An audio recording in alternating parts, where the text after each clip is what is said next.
Assalamualaikum warahmatullahi wabarakatuh. Alhamdulillahirrabbilalamin. Allahumma sholli wa sallim ala sayyidina Muhammad. Amma ba'du. Ayah bunda bapak ibu sahabat-sahabat villa dimanapun berada, alhamdulillah Rabu malam kita jumpa lagi di konten ngobrol dengan Bu Isa. Alhamdulillah, Masya Allah. Mbak Naifa 2507. Assalamualaikum Bunda Aisyah. Waalaikumsalam. Bun, apa ada pengaruh terhadap sel otak jika terlalu dini menyekolahkan anak? Oh iya. Gini ya, perkembangan otak ini ya, perkembangan otak ini kan beda-beda ya. Jadi di otak ini kan ada sel otak atau neuron ya. Nah, setiap ada informasi yang masuk di dalam otak kita, baik lewat mata, telinga, hidung, mulut atau perabaan, itu membuat sel otak itu ya, sel otak itu jadi ada kabel-kabelnya tuh. Dia akan tersambung-sambung kabelnya di antara sel otak yang lain atau neuron istilahnya ya, untuk membentuk sebuah informasi dan membentuk sebuah memori. Seperti itu sebetulnya. Nah, kemudian ya, kalau ya kita masukkan sekolah yang kurikulumnya tidak ramah pada perkembangan otak anak, ini akan terjadi ya satu sambungan atau satu pemaksaan ya. Nah, kemudian kalau dari penelitiannya Dr. Luan Brizendin, seorang neurolog asal dari University California San Francisco, bukan Los Angeles ya, San Francisco, dia meneliti begini, bahwa sambungan otak anak laki-laki dan anak perempuan ada perbedaan ya.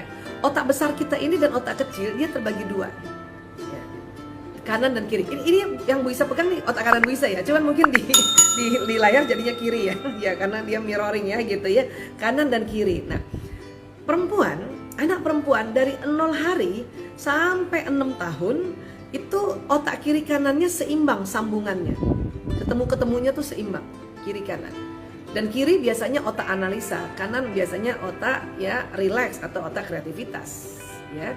Kiri biasanya ada matematika, bahasa, ya keteraturan, detil, prakarya, semuanya itu kerja kiri. Analisa, kok gini kok gitu, itu kiri.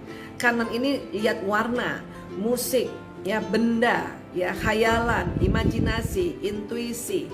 Ini kanan ini, permainan itu juga kanan, ya. Dan hikmah itu juga di kanan. Oke, nah kemudian perempuan dari kecil sampai 6 tahun itu kiri kanannya udah seimbang. Otak analisa dan otak kreativitasnya itu sudah seimbang. Makanya kalau diajarkan masuk suatu PAUD misalnya atau masuk ke suatu TK yang mengajarkan tentang analisa dan misalnya tentang kreativitas, anak perempuan bisa. Anak perempuan mungkin umur 3 tahun bisa loh diajarin 1 tambah 1 sama dengan 2, atau sudah bisa ABC, udah bisa 1, 2, 3 ya, bahkan sudah bisa menganalisa ya. Dia selalu milih baju, kalau bisa bajunya dari atas kepala sampai kaki itu sewarna, apalagi kalau wataknya yang melankolis, sewarna. Aku mau pakai baju pink aja Bunda, bandu aku pink juga, kan ada kayak gitu ya anak-anak itu ya. Nah, kalau anak laki lain lagi ternyata. Laki-laki ternyata yang dari 0 hari baru lahir nih sampai 6 tahun yang berkembang duluan sambung-sambungan otaknya di kanan. Nah, kanan tuh otak kreatif kan, otak imajinasi. Makanya anak perempuan mungkin umur 3 tahun sudah bisa mau belajar 1, 2, 3, 4 A, B, C, D. Anak laki-laki ngapain? Main. Ya, main. Nah, itu anak laki-laki itu. Karena otak kanannya berkembang. Anak kanannya duluan dia. Ya, nah kalau masukkan sekolah anak laki-laki yang sekolahnya memaksa harus belajar membaca dari dini, ya, atau kemudian harus belajar hitung-hitungan dari dini, ini kasihan nih anak laki nih. Apalagi kalau belajarnya cuman pakai buku doang, tidak ada alat peraga. Laki-laki bukan tidak bisa diajar membaca atau belajar berhitung, tapi harus pakai alat peraga. Karena apa? Karena otak kanannya berkembang duluan. Oke? Kalau perempuan cuma di kertas doang, ya hanya digambar 1 tambah 1, angka 1 tambah 1 sama dengan perempuan udah bisa. Laki-laki nggak bisa. Ada tulisan BO, BO, ala, bola, perempuan udah bisa tuh karena kirinya udah jalan. Laki-laki BO, BO, ala, setengah mati disuruh ngomong bola, dia akan loncat sana, loncat sini karena otak kanan kan otak gerak. Jadi gimana bisa caranya? Yang mending beli bola aja. Baru tulisan bola tempel di situ tuh. Anak laki-laki seneng caranya begitu ya. Jadi kalau kita mau pilih sekolah, kira-kira sekolahnya udah di dalam sekolahnya itu banyak nggak alat peraga? Paling tidak ada 1-2 gurunya ngerti nggak perkembangan otak pria wanita. Bu Isa tuh lagi sosialisasikan itu. Makanya kalau ada guru-guru ya, misalnya guru-guru PAUD di seluruh Indonesia minta Bu Isa kasih arahan, Bu Isa pasti ingatkan bahwa secara perkembangan neuroscience otak laki dan perempuan berbeda. Ya, laki-laki itu kanannya dulu. Kenapa? Allah ya membuat anak laki-laki itu kreatif duluan. Coba lihat deh anak laki-laki, umur 3 tahun, 4 tahun udah bisa main game walaupun dia nggak bisa baca. Kenapa? Kanannya nih kreatif. Otak bermain, otak benda, otak kreativitas. Ya, tapi jangan salah, anak laki-laki itu cepat mengambil hikmah.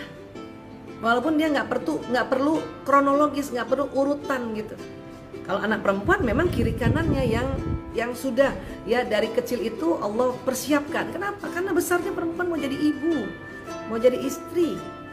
Ya, nah jadi kurang lebih seperti itu. Jadi sekali lagi ya teman-teman carilah sekolah yang banyak juga ya, terutama yang masih untuk 5 tahun, 6 tahun ya. Dan kalau ada peraturan sekolah masuk umur 7 tahun tuh kenapa Bu Isa?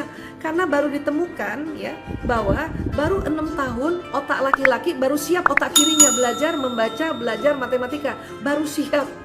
Jadi kalau 7 tahun anak laki-laki baru masuk SD itu lebih aman.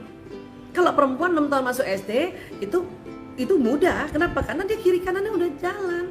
Cuman kan nggak bisa sekolahan. Ya Bu, kalau anak perempuannya 6 tahun, anak lakinya 7 tahun. Makanya pukul rata itu 7 tahun. Seperti itu. Dengan kurikulum SD yang kayak sekarang. Kecuali mungkin kurikulum dulu yang sangat sederhana, ini Budi, ini Bapak Budi, yang sederhana. Ya, zaman dulu aja ini Budi itu langsung udah gambarnya. Itu keren banget. Ya, sederhana banget dan itu memudahkan buat anak laki-laki belajar. Kenapa? Karena kalau misalnya kita nggak pandai tentang masalah ini, tidak bijak tentang masalah ini, itu yang membuat anak laki-laki malas banget sekolah, terutama di TK dan di SD. SMP barulah laki-laki ini kirinya ngejar. Makanya SMP itu anak laki-laki bisa menganalisa, SMA makin kejar. Kapan seimbang antara perkembangan kiri kanannya, walaupun kanannya agak lebih dominan sedikit, pas mahasiswa. Makanya buat yang punya anak laki-laki masih kecil, sabar, dampingi saja terus dengan penuh semangat, penuh keikhlasan. Apa? Nanti baru seimbang otak kiri kanannya pas dia 18 tahun ke atas. Oke? Iya, semangat. Masya Allah.